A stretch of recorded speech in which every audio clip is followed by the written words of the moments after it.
just within the last hour, authorities raising the death toll among the children here, Robb Elementary, tragically from 18 to 19, and also confirming that two teachers, two school employees here at the elementary school are among the dead as well.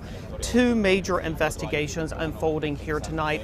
Of course, authorities are trying to learn everything they can about what may have precipitated the shooting that happened here today. But tragically, they are also now, as this evening bears on, trying to learn the identity of those 19 children as well. Many of them, their small bodies still inside the school. Tony, what are we seeing happening? Well, over that next 45 minutes, we see a number of officers arrive. We see added protective gear arrive. We see high-powered weapons arrive. We see officers donned in all sorts of protective equipment. At one point, you can see it there, they bring in tear gas canisters and put them down.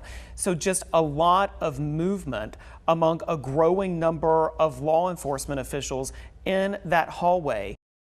When you think of the families who have called for transparency, the highest levels of our state government have called for transparency, and we found ourselves in a position once we obtained this video that we similarly did not feel it was in our interest to withhold it from the public as well. But I do want to underscore our decision-making process there, but that ultimately this is about those family members and the people of Uvalde and our state and even our country, of course. So many people have been keeping up with what happened that terrible day and the aftermath of what happened that awful day.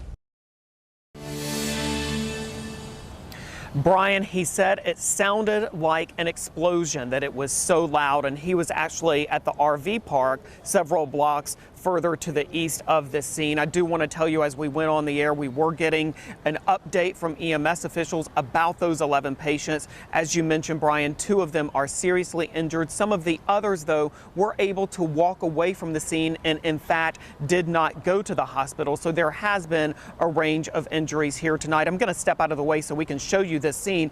Austin police say this did involve 2 vehicles, and you can see that there is a King Cab truck that was apparently involved, as well as a 2-door silver car. That silver car, we are told, because of the impact of this crash, slammed into several people who were waiting in line for ice cream at this food truck.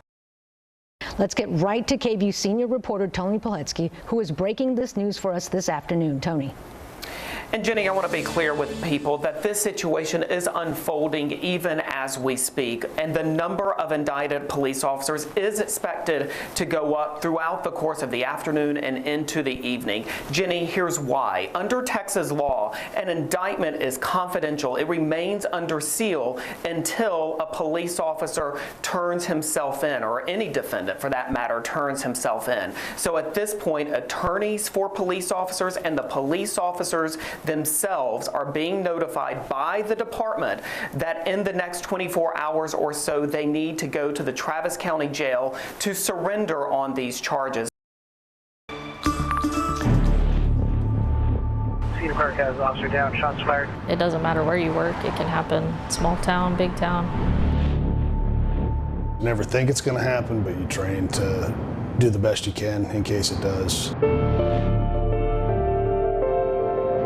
The scene of the shooting that nearly killed 3 Cedar Park police officers is suburbia at its finest.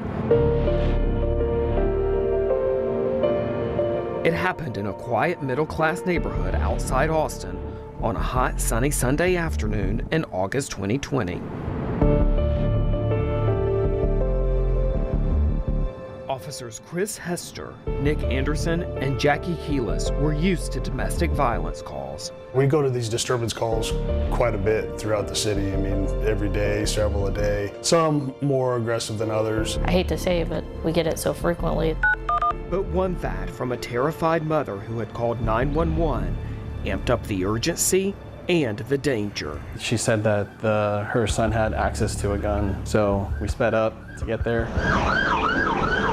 The three arrived at the house on Natalie Cove just minutes after the 911 call. We hit the front door to try to make entry, and we noticed that the front door is barricaded. Can you put it on the map for us, Natalie Cove? By now, as more police officers swarmed the area, they confirmed 26-year-old Joseph Deshaun Taylor was holding his mother, brother, and sister hostage. We could hear movement upstairs, so we started to go up those stairs. As we're going up the steps, we're announcing who we are, Cedar Park Police. The three officers made their way to a bedroom where Taylor was with his hostages. Then, a spray of gunfire captured on a neighbor's Nest camera. He started shooting through the door, and I took the first round in the shoulder. Fell back against her, kept crawling back on my back, and she started crawling down the steps, and Chris is returning fire, trying to give us some sort of cover. Felt like at the moment, like somebody hitting you with a baseball bat, really, really hard, knocking you backwards. I realized I needed to give him some cover, so as I go to stand up to give him cover, that's when I got hit. The round struck Officer Keyless's bulletproof vest, grazing her side. I felt like I was having trouble breathing, so in my head I was like, I'm having a collapsed lung, is what I kept thinking in my head. Officer Anderson, a father of 3 young children, thought of his family as he crawled to a bedroom and took cover. As I'm laying on my back, I've got my rifle up to try to protect myself in the room in case he comes in, while simultaneously trying to get a tourniquet on my arm, because at that point I didn't realize how bad my arm was. I just knew that every time I tried to lift it, I couldn't, and it was just kind of hanging on like a spaghetti string. As the rounds continued, Officer Keyless and Hester knew they somehow had to get out. So I laid on my back as flat as I could and went down the stairs on my back, and you can see the bullets coming above my head as I'm going down. One of those bullets grazed Officer Hester's head as he tried to get out. Felt the blood coming down my face. It really hit me. That could be it for me. That I could die right there. Once the officers were out of the house, they saw their patrol cars had been sprayed by gunfire, and they feared for Officer Anderson, still unaccounted for. I knew with me being hurt, I only had a limited time, and I'd end up being more of an issue than help. So once I heard him not shooting anymore, and it sounded like he was a ways away, I started making my way down the steps. Moments later, he emerged. Officer Keyless, who was with Officer Hester on the way to the hospital, heard the news on her radio. He's fine, he's out. I mean, it was still stressful, but like the stress level went from like way up here to down here. For the next 16 hours, Taylor led police on a standoff, broadcasting his discussions with a hostage negotiator live on Facebook. And all the officers are okay? Yeah, on the internet it said something about officer got shot. Yeah, but it's all non-life-threatening, man. Yeah. You know? That's good to hear. Before finally releasing his family members and surrendering to police. That night, officers Hester and Keyless were treated at the hospital and released. They returned to work shortly thereafter, snapping this photograph of themselves on patrol a few weeks later. Officer Anderson, however, has endured 3 surgeries and likely has permanent injuries. 3 days after the shooting, doctors released him from the hospital, and he returned to work a few weeks later.